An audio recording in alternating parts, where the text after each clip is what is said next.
আসসালামু আলাইকুম everyone, welcome জানাচ্ছি সবাইকে কুকটি টেস্টি চ্যানেলের পক্ষ থেকে। হাতে যদি মাত্র কয়েক মিনিট সময় থাকে তাহলে মজাদার এই ব্রেড মালাই রোলটি তৈরি করে নিতে পারেন।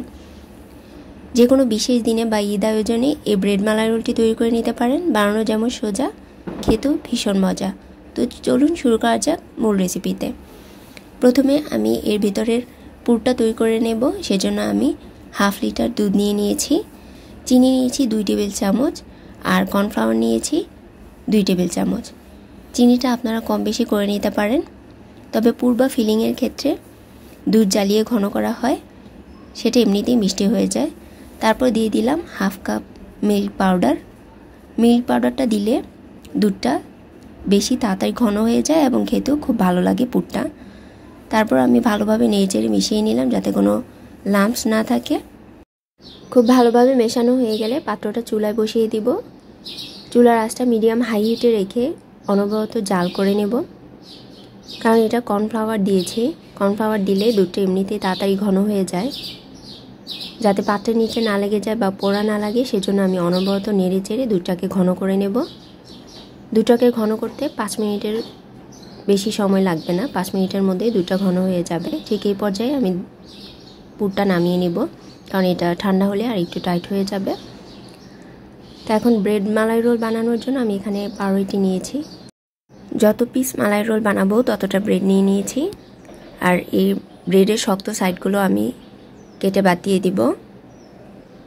তো একটা সিজার দিয়ে এই 4 সাইড আমি কেটে নিয়েছি ব্রেডের। তারপর এই ব্রেডটাকে আমি একটা বেলনি দিয়ে বেলে পাতলা করে নেব।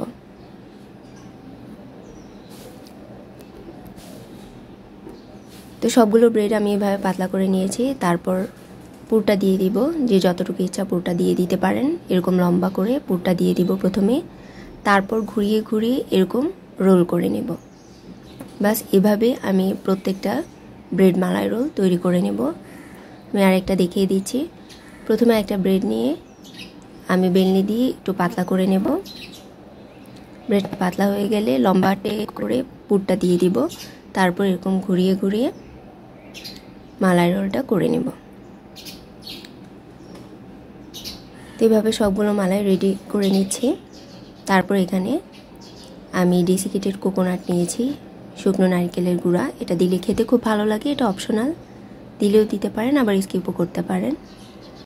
তবে কেউ চাইলে এখানে ফ্রেশ নারকেলের কোড়াটাও দিয়ে দিতে পারেন, এতে খেতে আরও বেশি টেস্টি হবে।